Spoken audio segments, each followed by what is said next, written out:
वंदे गुरुपरंपरा।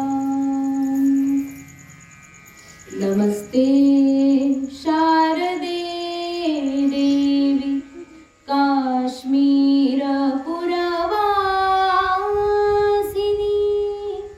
त्वामहं प्रार्थये नित्यं विद्यादानं च देहि मे। ब्रह्मस्वरूपा परमा ज्योतिरूपा सनातनी। सर्वविद्याधिदेवी या तस्यै वाण्यै नमो नमः। सच्चिदानन्दरूपाय विश्वोत्पत्त्यादिहेतवे तापत्रयविनाशाय श्रीकृष्णाय वयं नुमः। यं प्रव्रजन्तमनुपेतमपेतकृत्यं द्वैपायनो विरहकातर आजुहाव। पुत्रेति तन्मयतया तर्वोऽभिनेदुः तं सर्वभूतहृदयं मुनिमानतोऽस्मि।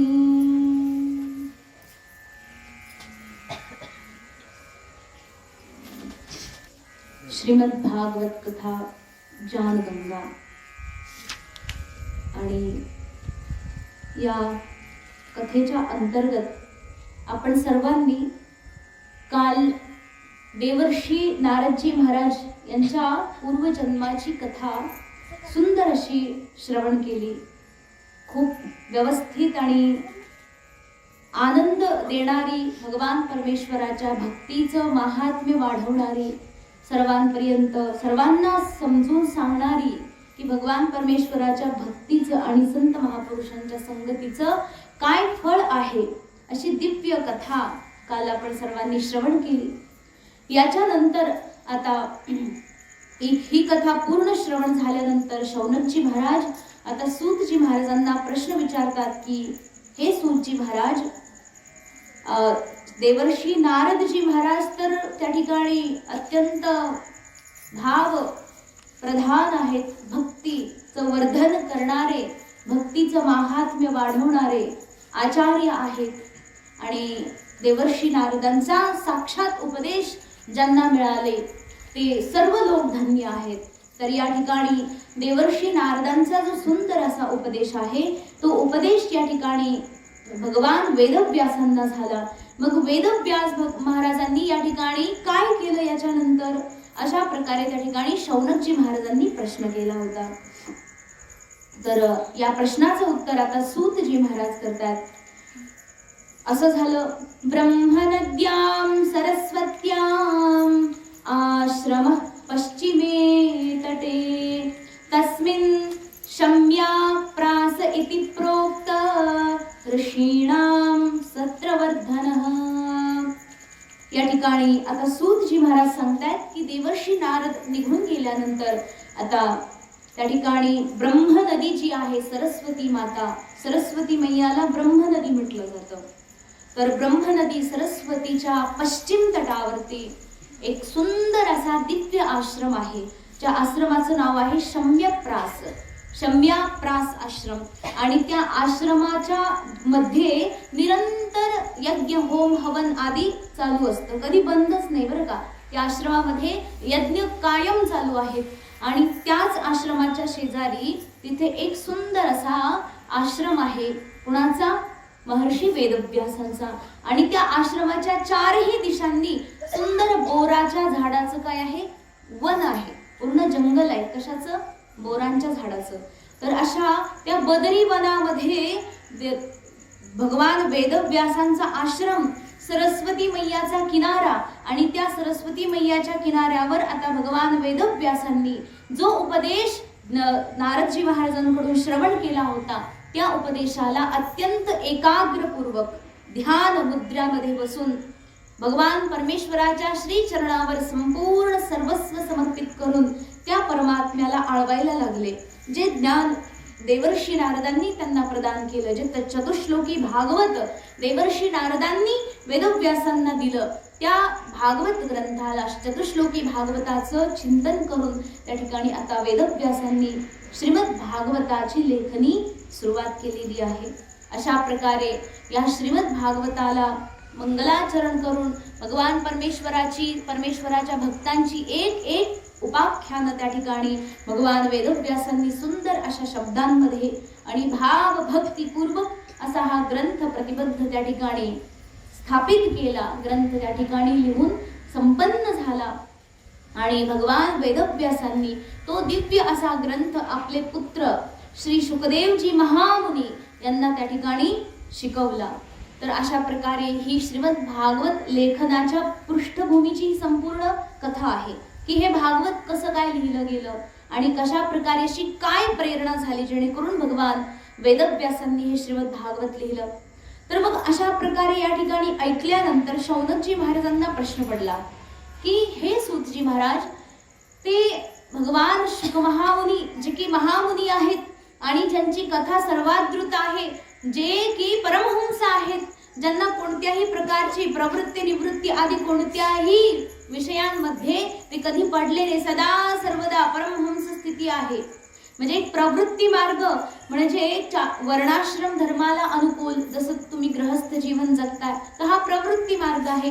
या प्रवृत्ती मार्गामध्ये देखील भगवत प्राप्तीचे अनेक उपाय आहेत, परंतु त्यांनी प्रवृत्ती मार्ग घेतल्याने सरळ निवृत्तीला गेले आणि त्या निवृत्तीमध्येही परमात्म्याच्या आसनावर आरूढ झाले, ते आत्मस्वरूपामध्ये स्थिर झाले. असे ते दिव्य महात्मे सवयी निवृत्ती निरतः सर्वत्रोपेक्षको मुनी कस्य वा बृहती मेताम आत्माराम समभ्यसत. बघा, त्यांच्याकरता एक शब्द वापरलेला आहे, इतका सुंदर शब्द आहे की आपल्याला सर्वांना माहित आहे पण त्याचा अर्थ मात्र कुणाला माहित नाही. त्यांच्यासाठी एक शब्द वापरला तो म्हणजे काय, आत्माराम.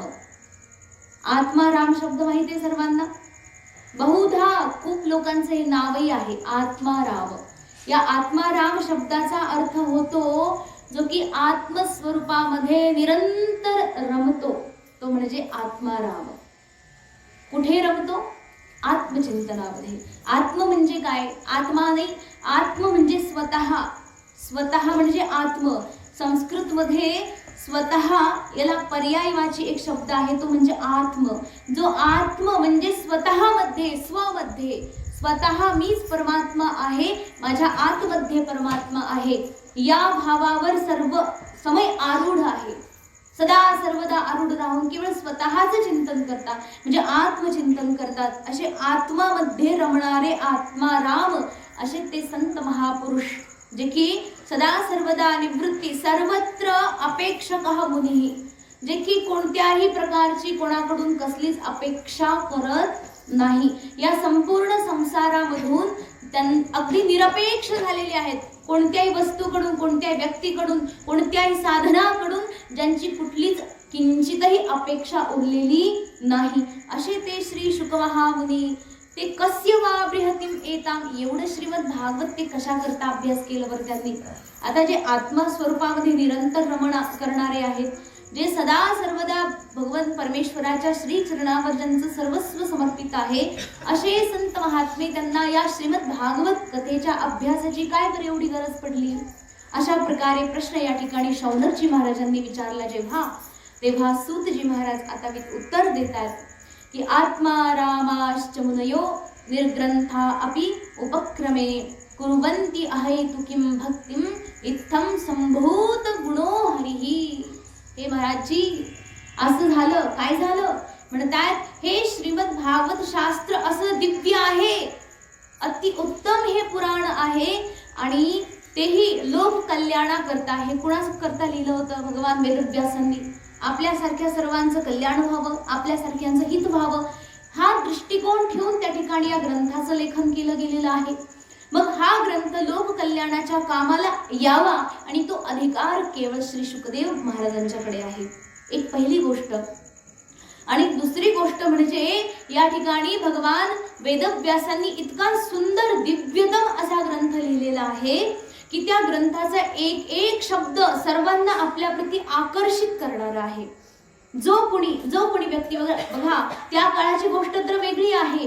आज या सद्यस्थितीमध्येही या श्रीमद भागवत कथेचा एक श्लोक जरी एखाद्या व्यक्तीनं ऐकला, मन लावून ऐकला, मनापासून ऐकला, प्रेमानं ऐकला, तर तो संपूर्ण भागवत ऐकल्याशिवाय त्याला चैन नाही राहणार. एक दिवस जरी तुम्ही कथेला आले तर दुसऱ्या दिवशी यायची इच्छा होणार, यात काही संशय अगदी बरोबर आहे. कारण की ही कथा ही ज्ञानगंगा, भक्तिगंगा अशी दिव्य आणि अद्भुत आहे की परमेश्वराचं ही साक्षात कृपा आहे आपल्यावर. मग ही कृपा बघा आपल्यासारख्या सामान्य जीवांना तर मोहून टाकतेच, परंतु सगळे ऋषीमुनी जे संत महात्मे जे आत्माराम आहेत त्या सर्वांनाही ही कथा आपल्याकडे आकर्षित करते. म्हणतात भगवान श्री शुक महामुनी गेले होते, परमहंस होते, ते इतस्ततः निरंतर भ्रमण करत होते, परंतु परमेश्वराची ही दिव्य कथा त्यांना आपल्याकडे आकर्षित करून घेते आणि ते विवश होऊन शेवटी वेदव्यासांच्याकडे आले आणि ही कथा शिकले आणि ही कथा शिकून त्या ठिकाणी ते निरंतर या भागवतामध्येच रमले. वा वा महाराजजी, इतकं सुंदर याचं वर्णन केलेलं आहे. हरेर गुणा क्षिप्त मतिर भगवान बादरायणी. ही बादरायणी म्हणजे भगवान बादरायणांचे पुत्र. बादरायण म्हणजे भगवान वेदव्यास आणि त्यांचे पुत्र म्हणजे बादरायणी. इथे अतुई या सूत्राने अपत्यार्थक एक प्रत्यय लागलेला आहे. त्याचा अर्थ होतो बादरायणी म्हणजे बादरायण ऋषींचे पुत्र म्हणजे वेदव्यासांचे पुत्र शुक महामुनी. तर आद्यगान महदाख्यानम नित्यम विष्णू जनप्रियः, जे की सदा सर्वदा वैष्णवांचं प्रिय आहे. हे श्रीमद भागवत शास्त्र त्यांनी त्या ठिकाणी अध्ययन केलं. आणि हे जे महात्मे आहेत भगवान शुकदेव, हे सुद्धा भगवान परमेश्वराचे जे भक्त आहेत त्या भक्तांचेही हे अनन्य भावाने प्रिय आहेत. त्यांना हे शुक महामुनींच्या प्रती फार प्रेम आहे. कुणाला? संत महात्मा जे भगवान परमेश्वराचे भक्त आहेत ना, त्या सर्वांना या श्री शुक महामुनींच्या प्रती खूप प्रेम आहे, अनुराग आहे. असे शुक महामुनी सर्वांच्या हिताकरता, सर्वांचं कल्याण व्हावं या अपेक्षेने त्या ठिकाणी श्रीमद भागवत शास्त्राला त्या ठिकाणी त्यांनी शिकले. हो महाराज, ठीक आहे, परंतु शिकले कसं काय? त्याची काही कथा आहे का पुढे? कधी काही आहे का? तेव्हा त्याची कथा पुढे येणार आहे, तथापि आता आपण थोडी त्याला सांगू. काय कथा आहे ती? तर म्हणतात भगवान वेदव्यासांनी पूर्ण ग्रंथ लिहिला. लिहून झाल्यानंतर लेखणी ठेवून दिली आणि आता परत त्यांच्या समोर एक प्रश्न आहे. आधी चिंता होती, ग्रंथ लिहून झाला, चिंता संपली, परंतु आता दुसरी चिंता ही आहे की या ठिकाणी ग्रंथ लिहून झाला, पण या ग्रंथाचा प्रचार व्हायचा कसा? बरोबर की नाही? एका ठिकाणी फुल उमललं, कळी जी होती ती उमलली, पण आता त्या कळीचा जो फुलाचा सुगंध आहे तो इकडे तिकडे पसरणार कसा? त्याच्याकरता हवा नकोय का? वारं पाहिजे ना. वारा आला की आपोआप तो सुगंध सर्वत्र पसरतो. मग आता इथे जे आहे भगवान वेदव्यासांनी या ठिकाणी हे श्रीमद भागवत रूपी कमल पुष्प उमललंय, उमलवून ठेवलंय, परंतु त्याचा जो सुगंध आहे त्याला दरवळला पाहिजे, सर्वत्र तो पसरला पाहिजे. त्याच्याकरता आता काय करायचं म्हणून प्रश्न आहे.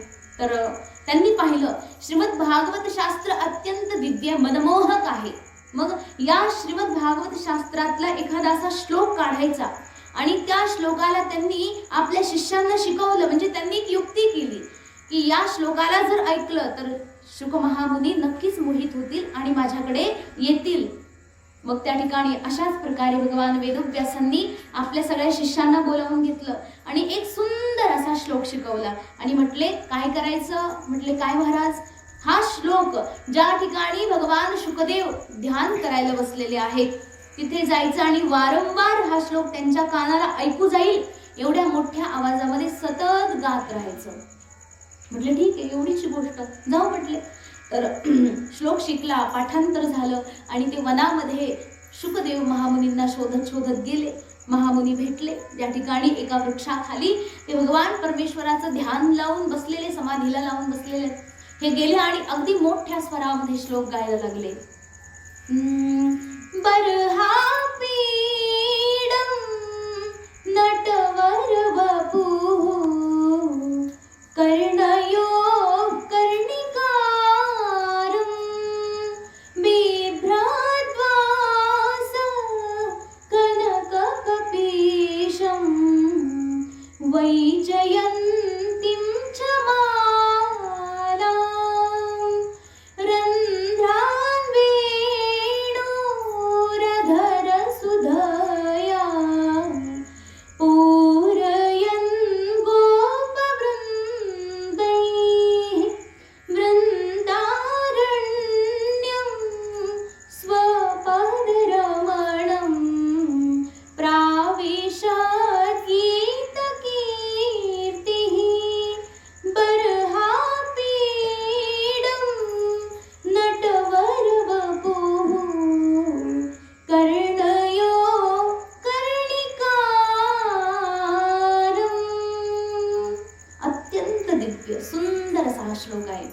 बर्हापीडम नटवर वपुः कर्णयो कर्णिकारम. या श्लोकाचा अर्थ होतो बर्हापीडम म्हणजे भगवान श्रीकृष्णचंद्र जे की त्रिभंगाकृतीमध्ये उभे आहेत. कसे आहेत? आपला पांडुरंग सरळ सरळ उभा आहे. भगवान कृष्ण कसे उभे असतात? हातामध्ये बासरी आहे आणि अगदी दुडीवर काय म्हणतात त्याला, तुम्ही काय म्हणाल ते म्हणा.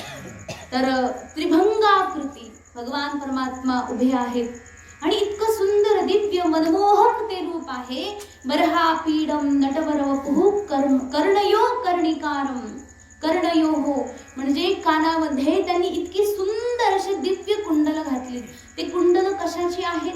ते म्हणतात की भगवान कृष्ण जेव्हा गायी चारायला वनामध्ये जायचे तेव्हा ते काय करायचे, एक सुंदर असं फुलाचं वन शोधायचे. त्या वनामध्ये अनेक रंगीत फुलं सगळे उमललेली असायचे.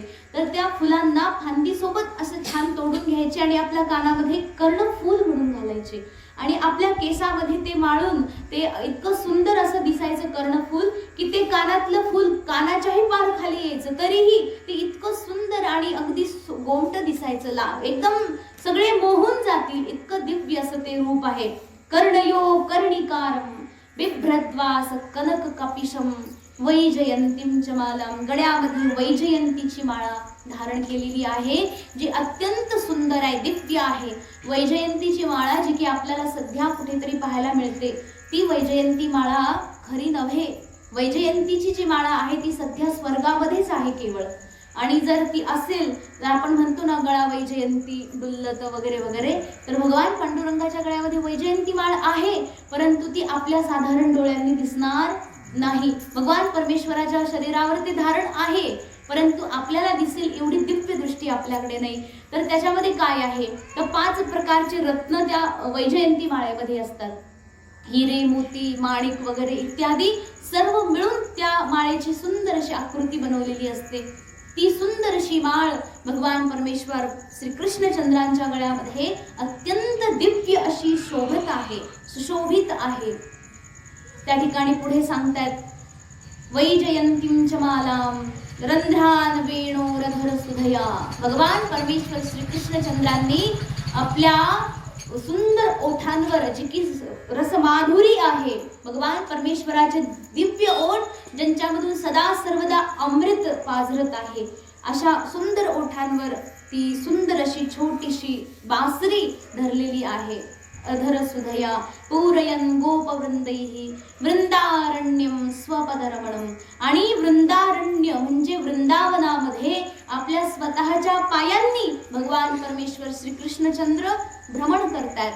स्वपदरमणम पायांनी फिरतात. पायांनी फिरतात म्हणजे काय, पादत्राण घालत नाहीयेत भगवान. बघा एकदा असं झालं त्या ठिकाणी सगळे म्हटले, त्या ठिकाणी यशोदा मैया पण म्हटली की लाला तू पायामध्ये काही घालत जा, बूट घालत जा, जुते घालत जा, आपल्याकडे काही कमी आहे का. नंदराय फार मोठे म्हणजे त्यांच्याकडे काही कमी नाही कशाचं. 9 लाख गायांचा मोठा गोठा आहे त्यांच्याकडे. एवढे मोठे नंदराय श्रीमंत आहे, धनाढ्य आहे, त्यांच्याकडे काय कमी. तर भगवान श्रीकृष्ण म्हणतात मैया तुला जर काही द्यायचे तर दुसरं काही दे परंतु पायामध्ये काही घालायला देऊ नको. म्हटलं का रे लाला. भगवान म्हणतात की मी गाया चरायला चाललोय, बघ ना ह्या छोट्या छोट्या गैया, यांच्या पायात घातले का तू काही. मग यांच्या पायात जर काही नाहीये तर मग मी सुद्धा काही घालणार नाही. मग गायांच्या पायात जर तू काही घातलं तर मी पण घालेन. मैया म्हटली ठीक आहे, तुला असं जायचंय ना. भगवान श्रीकृष्ण स्वपदरमणम स्वतःच्या पायांनी रमण करतात. प्राविशत गीत कीर्ती.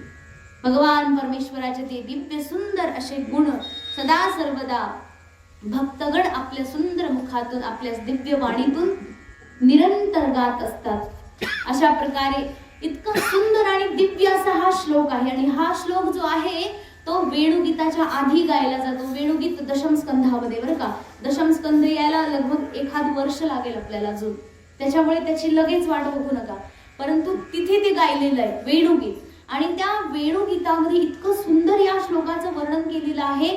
तर हे संपूर्ण श्रीमद भागवत जे आहे ते भागवत हे सगळं व्यासदेवांनी लिहिलंय, परंतु वेणुगीत जे आहे त्या वेणुगीतामधला हा श्लोक कुणी दुसरं तिसरं लिहिलेला नाही, गायलेला नाही. साक्षात भगवान परमेश्वराची जी बासरी आहे हा श्लोक तिनं गायलेला आहे. आणि तो श्लोक जसाची तसा या ठिकाणी भागवतात व्यासदेवांनी लिहिला. याच्यामध्ये काही छेडछाड केली नाही, आहे तसं लिहून काढलं. म्हणजे साक्षात वेणूने हा श्लोक गायलेला आहे. मग हा किती सुंदर असेल, अत्यंत मधुर, एकदम मधुर. या श्लोकाला त्या ठिकाणी जसं श्री शुकदेव महाराजांनी ऐकलं ते शिष्य लोक मोठमोठ्यानं गात होते. आणि हे श्लोक जसा ऐकला त्यांच्या मनामध्ये या श्लोकाला ऐकल्यानंतर भगवान परमेश्वराची ती सुंदर अशी दिव्य प्रतिमा उभी राहिली. भगवान परमेश्वराचं ते सुंदर असं रूप जे की सर्वांना मोहित करून टाकतं. आहा, अद्भुत आहे. त्यांना म्हटलं हे कोण आहे, कोण आहे, कोण आहे? हे एवढं सुंदर, आहा, अद्भुत आहे, दिव्य आहे हे.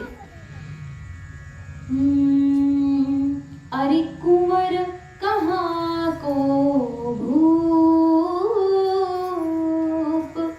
यह कुंवर कहाँ को भूप, हस हस बातें करत सखी रे, हस हस बातें करत सखी रे, यह कुंवर कहाँ को भूप, अरे कौन सलोने रूप. अत्यंत सुंदर, अत्यंत दिव्य अशी ती सुंदर मोहिनी सावलीसी छबी भगवान श्री शुकदेवांच्या अंतःकरणात प्रकट झाली. त्यांनी पाहिलं की हे भगवन, हे परमात्मन, एका क्षणाकरता, बस जास्त मागत नाही मी, बस एका क्षणाकरता का होईना ते दिव्य दर्शन मला असं समोर पाहिजे, एकदम समोर उभं. आता अशी एवढी प्रार्थना केली भगवान परमात्म्याला, तेच पाहिजे होतं. म्हटले हा ठीक, आता बरोबर बोलले की नाही तुम्ही, आणि एका क्षणापुरतं तरी दर्शन द्या अशी इच्छा यांची ऐकली. आणि भगवान श्री कृष्णचंद्र परमात्मा जशी सुंदर अशी दिव्य प्रतिमा त्यांच्या हृदयात प्रगटली होती तशी सुंदर मूर्ती समोर उभी राहिली. अत्यंत दिव्य ते तेज, अद्भुत ही प्रतिमा. भगवान श्री शुकदेवजी महाराज प्रणाम करणार, त्यांना पाहणार, आणि एका क्षणात जशी पापणी लवते तेवढ्याच क्षणात बस ती दिव्य प्रतिमा अंतर्धान झाली. आता भगवान परमेश्वराचं ते दिव्य रूप पाहिलं जे की पूर्ण पाहताही आलं नाही. एकदा फक्त पाहायला यांनी आग्रह केला होता. हे म्हटले आता परत पाहायचे, परत पाहायचे. भगवान म्हणतायत की तुम्ही काय म्हटले होते, फक्त एकदा, जास्त आग्रह करत नाही, बस एकदाच ते दर्शन पाहिजे. बस एकदा म्हटले, मग एकदा दाखवलं, आता काय म्हणे नाही नाही, आता अजून ते दर्शन पाहिजे मला, परत परत पाहिजे, परत परत नाही, मला तेच पाहिजे आणि निरंतर पाहिजे, बस त्याच्यापेक्षा दुसरं काही नकोच, मला ते दर्शन पाहिजे. बघा कोण शुकदेवजी महाराज, ज्यांना पूर्वजन्मामध्ये आत्मस्वरूपाचं ज्ञान झालेलं, जे की आईच्या उदरामध्ये 12 वर्ष राहिले विष्णू मायेनं ग्रासू नये म्हणून. जसं आईच्या उदरातून बाहेर आले, वनात पळत गेले, परमहंस स्थितीमध्ये आरूढ राहिले, ज्यांना काहीच कळत नव्हतं, ते शुकदेव महाराज आता दुराग्रह करतात की हे परमेश्वरा, मला ते दर्शन पाहिजेच काही केलं तरी. आता भगवान काही यायला तयार. ते म्हटलं माझं काम झालं, आता पुढचं काम तुम्हाला करायचंय. मग काय काम करायचं? आता हा श्लोक ज्यांनी शिकवला त्यांच्या मागे लागले हे. दुसऱ्या दिवशी गाया चारत चारत भगवान वेदव्यासांचे शिष्य तेव्हा तिथे परत आले. हा श्लोक परत परत मोठ्यानं गायला लागले. आता ते गेले आणि त्यांना पकडलं. म्हणे आता तुम्हाला तर जाऊ देत नसतो मी, मला सांगा हा श्लोक तुम्हाला कुणी शिकवला, कुठे शिकलात हा श्लोक? म्हणे हो महाराज काय सांगता, ही तुमची संपत्ती आहे. म्हणे माझी? म्हणे हो, हे हा जो ग्रंथ आहे ही तर छोटी झलक आहे, हा श्लोक त्या ग्रंथातली छोटी झलक आहे. तो मोठा दिव्य असा श्रीमद भागवत ग्रंथ तुमच्या वडिलांनी लिहिलाय. म्हणे हो वडिलांनी लिहिला. वडील कोण? वडील त्यांना काय माहिती वडील कोणते? भगवान वेदव्यास तुमचे वडील, आणि ते तुमचीच वाट बघतायत. ही सर्व संपत्ती तुमची आहे, हा ग्रंथ तुमचा आहे, हे शास्त्र तुमचं आहे, ही कथा तुमची आहे. हा श्लोक केवळ मला एक शिकवला त्यांनी ह्या करता की तुम्हाला ऐकायला जावं म्हणून, आणि आमचं काम पूर्ण झालं. बस तुम्ही आता आश्रमाकडे चला, तिथे तुमचे वडील तुमची वाट बघत आहेत. भगवान श्री शुकदेवजी महाराजांनी जसं ऐकलं, त्यांना वडील वगैरे काही घेणं देणं नाही, त्यांना कथा पाहिजे होती ना, शास्त्र पाहिजे होतं. धावत धावत ते आश्रमामध्ये गेले, शरण गेले आणि काही करून मला हे शास्त्र शिकवा अशा प्रकारे प्रार्थना केली. तेव्हा भगवान वेदव्यासांनी हे शास्त्र ही संपूर्ण श्रीमद भागवती वार्ता त्या ठिकाणी श्री शुकदेवजी महाराजांना शिकवली. तसं विचार केला तर हे शास्त्र त्यांना आधी शिकलेलं होतं की नाही? आधी त्यांनी अभ्यास केलेला आहे की नाही याचा? केलाय? कुठे केलाय? असा हा प्रश्न आहे. याच्या आधी सांगितलेले एक नाही 2 प्रवचनामध्ये सांगितले की भगवान श्री शुकदेवजी महाराजांनी ही कथा याच्या आधीच ऐकलेली आहे. आणि ती कोणाकडून ऐकली? भगवती श्री राधाराणी. गोलोक धामामध्ये भगवती श्री राधाराणीनीच ही कथा आधीच त्यांना ही सांगितलेली आहे. तथापि या ठिकाणी भगवान वेदव्यासांनी हा जो दिव्य ग्रंथ केलेला आहे याला शिकण्याकरता ते परत एकदा तिथे गेले. हे शास्त्र आधीच त्यांचं अधीत आहे. तथापि त्या ठिकाणी भगवान वेदव्यासांची महिमान्वित करण्याकरता आणि या श्रीमद भागवत ग्रंथाला त्या ठिकाणी सर्वांपर्यंत पोहोचवण्याकरता ते परत एकदा याचं व्यवस्थित प्रकारे अध्ययन करतात. संपूर्ण श्रीमद भागवत शास्त्र त्यांनी त्या ठिकाणी शिकून घेतलं. आता या ठिकाणी परत एकदा एक प्रश्न आला, हो महाराज ठीक आहे ते शिकले, परंतु हे श्रीमद भागवत शास्त्र त्यांनी राजा परीक्षितालाच का सांगितलं? त्याचं काही कारण आहे? दुसरं कोणी भेटलं नाही का? या परीक्षित राजालाच का त्यांनी हे सांगितलं? तर ती कथाही आम्हाला कृपा करून सांगा. अशा प्रकारे त्या ठिकाणी सुंदर असं कथा सांगता सांगता आता श्री सूतजी महाराज आता पुढे वर्णन करतायत. शौनकजी महाराजांना सांगतायत की असं झालं एकदा, तुम्ही ऐका आता ती जी गोष्ट मी सांगणार आहे. म्हणतात की परीक्षितोथ राजर्षेः जन्म कर्म विलापनम संस्थां च पांडुपुत्राणाम वक्षे कृष्ण कथोदयम. आता मी ती गोष्ट तुम्हाला सांगतो जी की पांडवांची आहे. राजा परीक्षिताचा जन्म, राजा परीक्षिताचा दिग्विजय आणि राजा परीक्षिताचा मोक्ष, त्याच समवेत पांडवांचं स्वर्गारोहणाची जी यात्रा आहे तिथपर्यंतची सगळी कथा मी आता तुम्हाला सांगत आहे. मग आता इथून महाभारतामध्ये आलेली तीच गोष्ट श्रीमद भागवतामध्ये या ठिकाणी सूतजी महाराज सांगायला लागले. म्हणतात काय आहे ती गोष्ट? म्हणतात असं झालं, महाभारताचं युद्ध संपलं होतं. महाभारताचं युद्ध संपल्यानंतर कोण कोण शिल्लक होतं बरं? कौरव पक्षामधलं. महाभारताचं युद्ध संपलेलं आहे, सगळे मारले गेलेत. आता जिवंत कोण आहे? तिकडे दुर्योधन पडलेला आहे, अगदी त्याच्या पूर्ण शरीर फाटून गेलेलं आहे गदा प्रहाराने. आता मृत्यूची वाट बघत मध्यरात्री पडलेला आहे तिकडे. आणि अजून कौरव पक्षामध्ये उरलेले आहेत ते म्हणजे 2 योद्धा, एक म्हणजे कृपाचार्य आणि दुसरा म्हणजे अश्वत्थामा, गुरुपुत्र द्रोणाचार्यांचा मुलगा अश्वत्थामा. तर मग अशा प्रकारे हे दोघच उरले होते आणि अत्यंत क्षीण झाला यांना. अरे आपण हरलो, फार दुःख झालं, आपला राजा मारला गेला. अत्यंत वाईट वाटलं. सगळ्यात जास्त वाईट वाटलं कुणाला? अश्वत्थाम्याला. कुलगुरू कृपाचार्य ते तर कुलगुरू नंतरही राहणारच आहेत. त्याच्यामुळे तरीही आपल्या कौरव पक्षातून युद्ध करत असल्यामुळे तेही खेदात होते, परंतु फार थकून गेले.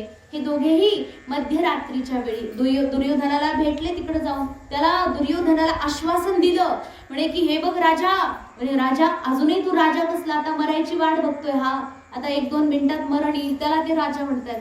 पण चला थोड्या वेळे का होईना राजा, त्याला बरं वाटेल ना, मरायच्या वेळी तरी मला कुणी राजा म्हटलं. राजा बनण्याकरता ते एवढा उद्योग केला, आता कोणी जर राजा म्हटलं तर वा बरं वाटलं. म्हणून त्या ठिकाणी हे गेले. काही होत नाही, तुला काही होऊ देणार नाही. हे बघ आता काय करायचं, आम्ही की नाही पांडवांना बदलाच घेऊन येतो. 5ही पांडवांना आम्ही मारून टाकतो, मारूनच येणार. त्या ठिकाणी एक व्रतच घेतलं, अगदी प्रतिज्ञा केली. कुणी? अश्वत्थाम्यानं. आता राजा दुर्योधन फार प्रसन्न झाला. बघा मरायच्या वेळी सुद्धा शत्रू मरतोय याची अपेक्षा त्याला तिथे. म्हणतो हा तू करशील पूर्ण, हे माझं काम करशील. लगेच दुर्योधनानं आपलं रक्त जे पायाला मांडीला लागलं होतं हे रक्त घेतलं आणि रक्तानेच अश्वत्थाम्याचा तिलक केला. म्हणजे जा विजयी भाव. अश्वत्थामा निघाला. दोघेही कृपाचार्य आणि अश्वत्थामा दोघे निघाले आणि फार थकले होते. रात्रीची वेळ होती, मध्यरात्र होती. तेव्हा एका झाडाखाली ते विश्रांतीला बसले. कृपाचार्य झोपी गेले. अश्वत्थाम्याला काही झोप येईना. म्हणजे आपण राजाला वचन तर दिले, पण अरे करायचं कसं हे पूर्ण, काय करावं लागेल, म्हणून तो विचार करत बसला होता. तेवढ्यात त्याने पाहिलं की एक कुणीतरी पक्षी रात्रीच आला आणि त्या घरट्यामध्ये जाऊन त्याने एका म्हणजे घरट्यामध्ये जे पिल्लं होते ना, छोटे छोटे पिल्लं होते एकदम, त्या छोट्या छोट्या पिल्लांना मध्यरात्री ते झोपेत होते, ते पिल्लं झोपलेले होते, त्यांना तिथेच त्यांनी मारलं, शिकार केली, त्यांना खाऊन टाकलं. आणि ते दृश्य कुणी पाहिलं? अश्वत्थाम्यानं. त्याने लगेच रथ झोपला. कृपाचार्य तिथे झोपलेले. हा उठला आणि पांडवांच्या शिबिराकडे धावत धावत गेला. पांडवांच्या शिबिरामध्ये त्या ठिकाणी उद्योग म्हणजे काय म्हणतात, आता विजय झाला म्हणून आनंदी होते, तरीही आपले सगळे लोक मारले गेले म्हणून त्यात दुःखीही होते. पांडवांच्या एका शिबिरामध्ये द्रौपदीचे 5ही पुत्र झोपलेले होते. भगवान श्रीकृष्णांना काही झोप नाही, ते उठले, पांडवांना उठवलं, म्हणे चला उठा उठा. ते म्हटले हा चला चला उठा. भगवान म्हटले उठा, लगेच उठायचं. रात्र असो, अपरात्र असो, झोप असो, तहान असो, काहीही परिस्थिती असो आणि किती दमलेले असो, रात्री झोपेतून भगवंतानी उठवलं आणि सगळे उठल्यानंतर म्हटले आता काय करायचं? म्हणजे काय नाही, आपल्याला थोडं फिरायला जायचं. म्हणजे बघा, फिरायला जायचं. आता कोणी काहीही प्रश्न केला नाही, आपण असतो तू काय काय प्रश्न करू, हो काही कळतं का नाही, दिवसभर दमदम दमून आलोय आणि आता इथे झोपायचं सोडून तुम्ही उठायचं. बरं मुख्य कामही काही नाही, फिरायला जायचंय. नाही आपल्याला फिरायलाच जायचं. आता कोणी काहीच प्रश्न विचारला नाही. पांडव अत्यंत आज्ञाकारी होते, म्हणजे सभ्य होते, भगवान परमेश्वराच्या आज्ञेच्या पलीकडे काहीच करत नव्हते. ते म्हटले चला तुम्ही म्हणतात निघायचं. सगळे निघून गेले. पांडव फिरायला गेले. भगवान कृष्ण त्यांना आता जंगल फिरून फिरून दाखवतात, कुठे ते कुरुक्षेत्र रणांगण सगळं. तर हे निघून गेले. अश्वत्थामा पांडवांच्या शिबिरामध्ये घुसला. पांडवांना त्या ठिकाणी पाहिलं नाही. त्याला वाटलं की हे द्रौपदीचे 5 पुत्र जे आहेत तेच पांडव असतील, परंतु त्याने उघडून पाहिलं सगळ्यांचे डोके, पण हे काही पांडव नाही, पांडवांचे पुत्र आहेत. पांडव कुठे गेले? आणि पांडवांना तसेही मारू शकत नव्हता, याच्याकडे काय एवढं सामर्थ्य. त्या ठिकाणी अश्वत्थामा गेला आणि सगळ्या द्रौपदीच्या 5ही पुत्रांना तलवारीनं त्यांचं धड शिरच्छेद करून अलग केला.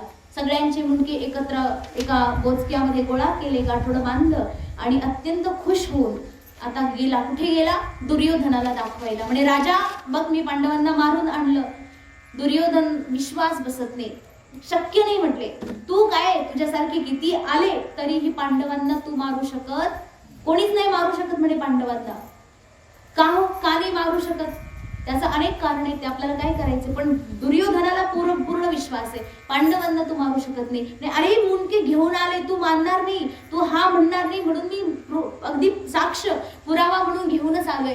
म्हणे अच्छा आण बरं भीमाचं मुंडकं इकडे घेऊन ये, मी करतो काय करायचं. भीमाचं मुंडकं घेतलं आणि दुर्योधनाच्या हातात दिलं. दुर्योधन मृत्यू मुखात पडलेला होता. दुर्योधनानं ते असं धरलं आणि दाबलं, त्या सरशी ते भुगा झाला, एकदम चपट झालं. दुर्योधन म्हणाला हे भीमाचं डोकं नाहीये, हे भीमाचं डोकं असूच शकत नाही. भीमा अत्यंत बलवान आहे, शक्तिशाली आहे, त्याचं डोकं असं दबूच शकत नाही. अरे तू मूर्ख आहे का, पापी आहेस तू. अरे हे भीम नाही, भीमाचा मुलगा आहे, तू कुणाला घेऊन आला? म्हणजे हे भीमाचा मुलगा आहे. अच्छा आणखी दुसरं दाखव. तर म्हणे नाही हे नकुल, सहदेव, युधिष्ठिर, अर्जुनाचा मुलगा आहे. अरे रे रे रे रे रे, दुर्योधन रडायला लागला. अरे लाज आहे की नाही तुला? काही लाज वाटत नाही? तू संपूर्ण कौरवांचा संहार झाला, कौरवांमध्ये मी उरलो, मी पण मरतोय आता. पांडव फक्त उरलेले आहेत आणि त्या पांडवांचा वंश म्हणजे आमच्या कुरुकुलाचा वंश, आमच्या भरत वंशाचा वंश, तोही मिटवून टाकला तू. शेवटचे राहिले होते ते आमच्या कुळामध्ये आता कुलदीपकच कोणी राहिला नाही, तू त्यांनाही मारून टाकलं. काही लाज? अशा प्रकारे दुर्योधन अत्यंत दुःखी झाला. महाराज बघा, दुर्योधन अत्यंत पापी माणूस, दुराचारी माणूस, आतताई माणूस, त्याला सुद्धा वाईट वाटलं. एवढं क्रूर कर्म केलं कोणी? अश्वत्थाम्यानं. हे क्रूर कर्म अत्यंत दुःख देणारं आहे. दुर्योधनानं सुद्धा अश्वत्थाम्याला धिक्कार केला. म्हणे धिक्क आहे तुला, खरंच काय तू ब्राह्मण आहे, काय गुरुपुत्र आहे, धिक्कार आहे. असं दुःख व्यक्त करून दुर्योधनाने आपले प्राण सोडले. अशा प्रकारे ही घटना अत्यंत दुःखद आणि भयावह आहे. एवढी दुःख देणारी ही घटना जेव्हा पांडवांना समजली आणि पांडव शिबिरमध्ये अत्यंत हाहाकार पसरला. पांडवांची पत्नी म्हणजेच या 5ही पुत्रांची माता द्रौपदी त्या ठिकाणी समोर आली. तिने पाहिलं की आपल्या 5ही पुत्रांचे अगदी धडच पडलेले आहे, शिर कुठे दिसत नाही. आहा, किती विचार करा बरं. एखादी आई तिच्या समोर 5ही पुत्रांचे शिर दिसत नाही, असे धडच फक्त पडलेले आहेत, मरून पडलेत पोरं. त्या आईला कसं वाटेल? आपल्या छोट्याशा बाळाला किंवा अगदी मोठ्या झालेल्या मुलालाही छोटीशी काटा टोचला, कुठे सुई रुतली, काही झालं, थोडंसं खरचटलं तर आईचा जीव खालीवर होतो एकदम. ती आई त्या पांडवांचे ते 5ही पुत्र मेलेले पाहून अत्यंत आक्रांत करायला लागली, अगदी जोर जोरात रडायला लागली, आक्रोश करायला लागली. पांडवांना हे समजलं की हे कोणी केलेलं आहे, हे अत्यंत भयावह असं दुष्कर्म अश्वत्थाम्यानं केले. अश्वत्थाम्याचे हे दुष्कर्म अत्यंत निंदनीय आहे. जेव्हा या ठिकाणी पांडव सर्व एकत्र आले, अर्जुनाने पाहिलं, प्रातःकाळी अर्जुन त्या ठिकाणी गेला, पाहिलं तर असं भयानक दृश्य आहे. अर्जुन म्हटला, हे कल्याणी, हे म्हणजे हे द्रौपदी, काळजी करू नको, तू काळजी करू नको. तुझा जो शत्रू आहे, ज्याने तुझ्या 5ही पुत्रांना मारून टाकलं, त्याचा शिरच्छेद करून मी आत्ताची आत्ता तुझ्या समोर घेऊन येतो, ही माझी प्रतिज्ञा आहे. आणि त्याच्यानंतर काय करायचं, या 5ही पुत्रांना जेव्हा आपण अग्नी देऊ, त्याच्यानंतर ज्या अश्वत्थाम्यानं तुला तुझ्या 5 पुत्रांना मारलं, त्याच्या शरीरावर उभी राहून तू अंघोळ कर, तेव्हा कुठेतरी प्रायश्चित्त झालं म्हणून समज, आणि तेव्हाच तू तुझं दुःख त्या ठिकाणी सांग. त्या ठिकाणी म्हणजे इतकं दुःख वाटलं, अशा प्रकारे प्रतिज्ञा केली अर्जुनाने. आणि ही प्रतिज्ञा करून अर्जुन आपले मित्र भगवान श्रीकृष्णांना सारथी बनवून त्या ठिकाणी अश्वत्थामा ज्या दिशेने आहे तिथे धावत गेले. आता अशा प्रकारे हे दुःख अत्यंत खरंच निंदनीय आहे. अश्वत्थाम्यानं अगदी काय म्हणतात ना त्याला, काय डोक्यामध्ये सनक भरली होती, त्यामध्ये ते कार्य केलं. जेव्हा सकाळ झाली आणि समोर दुर्योधनानं सुद्धा या कार्याला निंदनीय जेव्हा म्हटलं, तेव्हा याचे डोळे उघडले. अरे बापरे, काय दुष्कृत्य केलं मी, आता हे पांडव काय जिवंत सोडतील का मला? भीती वाटली त्याला एकदम. अगदीच आधीच व्याकुळ झालेला, छोट्या छोट्या मुलांना मारलं, या दुःखाने तो आधीच दुःखी. त्यात आता अर्जुनाला समोर येताना पाहिलं की भगवान कृष्णाचा रथ येतोय. अर्जुन त्या ठिकाणी आता काय सोडणार आहे का मला, गांडीव ताणूनच अगदी मस्तपैकी घेऊन आलेला आहे, असं त्या ठिकाणी जेव्हा पाहिलं, हा अत्यंत दुःखी झाला, व्याकुळ झाला आणि आपल्या रथाला 4ही दिशांनी अगदी फिरवत राहिला, पळत राहिला, जिकडे वाट दिसेल तिकडे पळत राहिला. अश्वत्थाम्याला काही थारा मिळेना, घोडे थकून गेले, रथ तुटून गेला, सगळं काही अस्तव्यस्त झालं.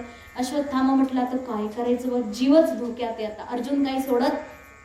तेव्हा अगदी शेवटचा उपाय अश्वत्थाम्याला काय दिसला, तो म्हटला आता जीव वाचवायचा आहे ना, त्याच्याकरता लगेचच एका झाडाखाली बसला, आचमन केलं, ध्यान केलं आणि ब्रह्मास्त्राचं आगमन केलं, ब्रह्मास्त्राला आवाहित केलं आणि ब्रह्मास्त्र संधान करून त्या ठिकाणी अर्जुनावर सोडून दिलं.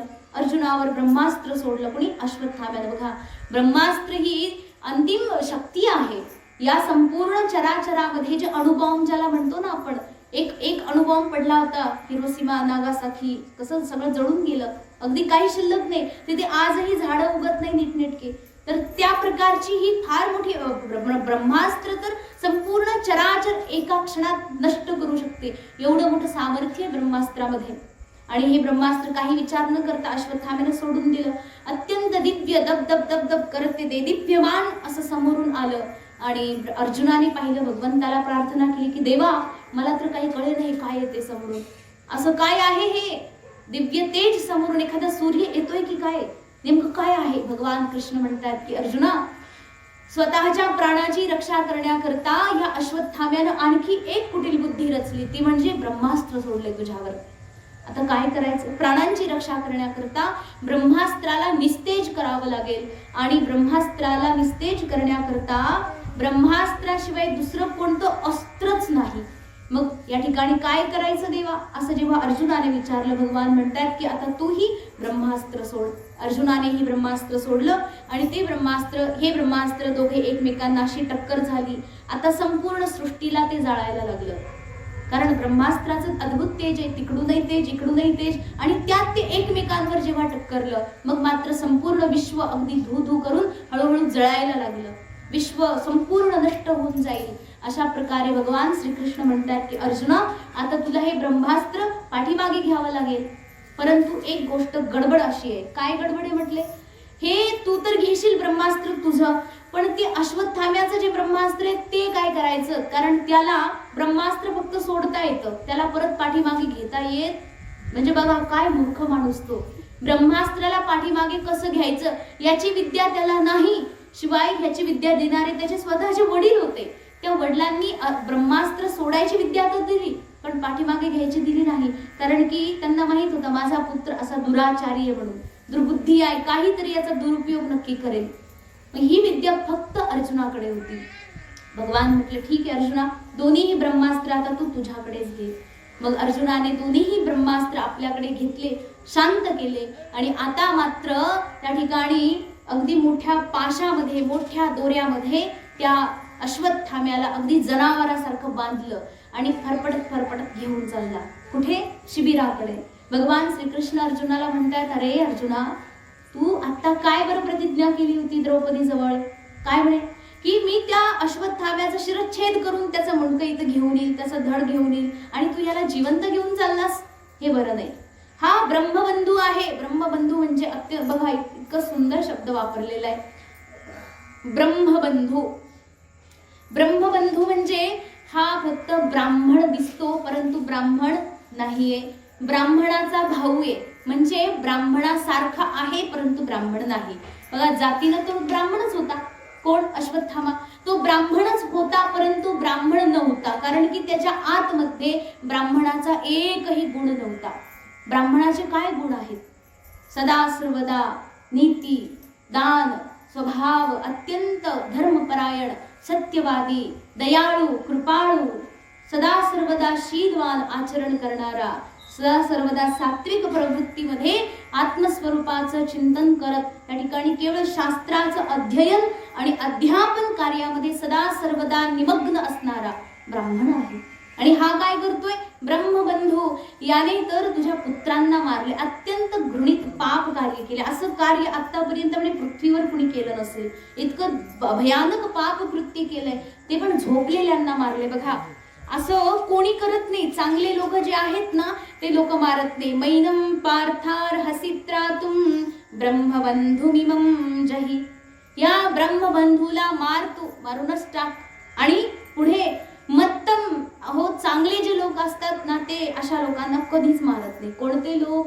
बघा मत्तम म्हणजे जो व्यक्ती मत्त आहे, उन्मत्त झालेला आहे, असा उन्मत्त व्यक्तीची कधीच हत्या करत नाही. मत्त म्हणजे असावध, जो की सावधच नाहीये. समोरून कोणी गोळी मारली किंवा काही झालं, असावध नव्हताच, तर मग त्याच्यावर कधी वार नाही करायचा. म्हणून म्हणतात ना सावधान तीर छोडा जा रहा है. सावधान का म्हणतात? कारण की जो बेसावध आहे त्याच्यावर कधी वार करायचा नाही. ही पहिली गोष्ट. त्याच्यानंतर प्रमत्त. जो प्रमत्त आहे, जो व्यक्ती त्या ठिकाणी मतवाला आहे, काहीतरी नशा केलेली आहे आणि नशा चढलेली आहे, तर मग अशा प्रकारे जो मतवाला झालेला आहे अशा व्यक्तीवर पण कधी वार करायचा नाही. त्यानंतर म्हटलेलं आहे सुप्तम, जो झोपलेला आहे. प्रमत्तम उन्मत्तम, अत्यंत उन्मत्त म्हणजे पागल व्यक्ती, पागल झालेला माणूस, जे की ज्यांना मेंटलच्या दवाखान्यात घेऊन जातात ना, असे पागल लोक ते अत्यंत कधी कधी आक्रमक होऊन जातात. ते पागल लोक एखाद्याला मारतील, पण दगडही उचलून फेकतील, परंतु तरीही अशा व्यक्तीवर कधीही आक्रमण करायचं नाही. वेगळ्या पद्धतीने त्यांना बांधून ठेवायचं. दुसरं म्हणतात सुप्त, झोपलेल्या माणसावर कधी वार करायचा नाही. बाल म्हणजे छोटे छोटे बाळ. छोटे छोटे बाळ म्हणजे लहान पोरं, अज्ञानी अबौध शिशु, त्यांना कधी मारायचं नाही. स्त्रियम, स्त्रियांवर कधी हात उचलायचा नाही. बघा शास्त्र सांगते बरं का, ही गोष्ट लक्षात ठेवायची. जेव्हा आत्मदेवाची गोष्ट चालली होती तेव्हा सुद्धा या गोष्टीचा विचार केला होता की स्त्रियांचा सदा सर्वदा सन्मान करा, काही झालं तरी सन्मान करा, त्यांच्यावर कधीच चुकूनही हात उचलू नका. कारण की हात उचलला तर फक्त त्यांच्या गालाला लागेल, परंतु त्याचं कर्माचं जे पापाचं फळ आहे ते तुमच्या उभ्या आयुष्याला लागेल. त्यांच्या फक्त गालाला लागेल ते जे मारलेलं, परंतु त्या पापाचं फळ तुमच्या आयुष्याला लागेल. आता हे सांगायचं कुणाला? इथे सगळ्या महिलाच आहेत, परंतु आणि तुम्ही सगळे चांगले पुरुष आहेत, त्याच्यामुळे तुम्हाला काय सांगायचं? त्याच्यामुळे हे सोडा विषय. स्त्रियांवर हात उचलायचा नाही. पुढे म्हणतात प्रपन्न. प्रपन्न म्हणजे शरण आलेला व्यक्ती, जो कितीही अपराधी असो, किती दोषी असो, पण त्याने जर क्षमा मागितली, प्रपन्न आहे. क्षमा फक्त वरून नाही, त्याच्या आतमध्ये जर कपट आहे, परत जाऊन तो तेच काम करणार आहे, अशाला क्षमा नाही करायची. परंतु जो आतून प्रपन्न आहे, शरणागत आहे, अशालाही कधी मारायचं नाही. परत म्हणता विरथ. म्हणजे मी रथावर उभा आहे परंतु समोरचा रथावर नाहीये, तो खाली आहे, पैदल आहे. मग अशा माणसासोबत पण युद्ध करायचं नाही, जो विरथ आहे. नंतर भीत म्हणजे जो अत्यंत घाबरलेला आहे, एकदम घाबरा झालाय, अशा माणसाला पण कधी मारायचं नाही. परत म्हणतात न रिपुम हंती, अशा प्रकारचं जर शत्रू जरी समोर असेल तरीही त्याला मारायचं नाही. जे चांगले लोक आहेत, जे विद्वान लोक आहेत, ते अशा लोकांना कधी मारत नाही. आणि बघा याने काय केलं, लहान लहान पोरांना मारलं, ते पण झोपेत होते. म्हणून हा अत्यंत जघन्य अपराध आहे, क्षमायोग्य नाही. म्हणून याला कधी क्षमा करायचं नाही, मारून टाक लगेच, असं भगवान म्हणतात. अर्जुन म्हणतो नाही देवा, याला मी मारू नाही शकत. का? अनेक कारण दिले. तर तिथे अर्जुनाने सांगितले हे मुळात हा ब्राह्मण आहे. बघा एवढं होऊनही अर्जुनाची बुद्धी हा ब्राह्मण आहे. आणि दुसरं म्हणजे हा की नाही द्रौपदीचा अपराधी आहे. माझ्या अपराधापेक्षा त्याने द्रौपदीचा अपराध जास्त केलेला आहे. कारण द्रौपदीचे 5ही पुत्र गेले आणि वडिलांपेक्षा आईला ते दुःख जास्त होणार आहे. कारण की आईनं एवढं गर्भामध्ये ठेवलंय, बाळाचे सगळं काही आईनं केलंय. मग अशा प्रकारे आईचं तो जास्तीत जास्त अपराधी असल्या कारणाने काय करायचं, याला मी बांधून द्रौपदी समोरच घेऊन जातो, ती ठरवेल काय करायचं. अशा प्रकारे अनेक तर्क दिले. बघा तुम्ही म्हणणार अर्जुन म्हणतोय ब्राह्मण आहे आणि ब्राह्मणाला मारायचं नाही, आणि भगवान काय म्हणतात मारायचं. म्हणजे याचा अर्थ भगवंत अशी उलटी बुद्धी कशी काय शिकवतात बरं. ही खरी परीक्षा होती अर्जुनाची परीक्षा होती. बघू हा नेमकं करतो काय, याला खरोखर शास्त्र लक्षात आहे की नाही. आपले पुत्र गेले म्हणून शास्त्र विसरला की काय. बघा कितीही परिस्थिती खराब आली तरी माणसाची बुद्धी जागेवरच असली पाहिजे. बुद्धी जर उलटी उलटी फिरली की मग तो पण तेच काम करतो. म्हणजे समोरच्यानं जर काही एखादा अपराध केला तर त्याचा अपराध आपण अगदी बदला म्हणून 4 अपराध करून मोकळे होतो, ती दुर्बुद्धी आहे. म्हणून अर्जुन म्हणतो की हे करायचं नाही. मग काय करायचं, घेऊन जायचं. अशा प्रकारे भगवान श्रीकृष्णाच्या परीक्षेत अर्जुन पास झाला. त्या ठिकाणी अगदी जनावरासारखं बांधत ओढत ओढत त्या ठिकाणी शिबिरामध्ये जिथे द्रौपदी बसली होती तिथे नेऊन अश्वत्थाम्याला फेकून दिलं. असा अश्वत्थामा पडलेला पाहून द्रौपदी अत्यंत करुणावत्सला. बघा मला सांगा बरं, एखादी आई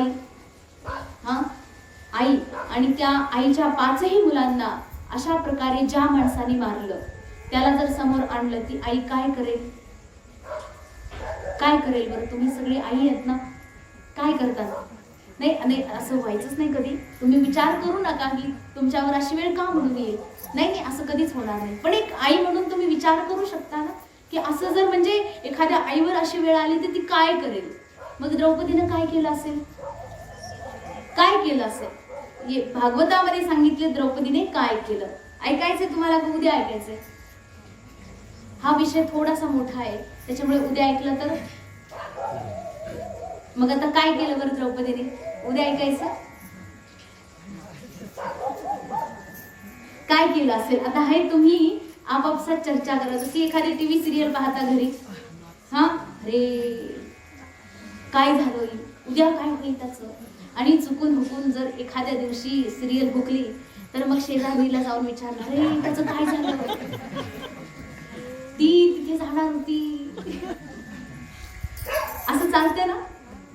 पुढच्या भागात काय दाखवणार कुणास ठाऊक, आधीच यांची चर्चा. म्हणजे त्या भागामध्ये काय दाखवणारे जो भाग किती वेळाचा असेल त्याच्या डबल 4 वेळ चर्चा चालते. तशीच तुम्ही भागवताची चर्चा करा असं मला म्हणायचे. करणार ना. मग उद्या द्रौपदी काय करणार आहे हे अगदी आपल्याला ऐकायचे. तर अशा प्रकारे आजची जी झालेली सेवा आहे भगवान परमेश्वराच्या श्री चरणावर समर्पित करून आजच्या वाणीला पूर्णविराम देऊ. ओम पूर्णमद पूर्णमिदं पूर्णात् पूर्णमुदच्यते पूर्णस्य पूर्णमेवावशिष्यते. ओम शांति शांति शांति.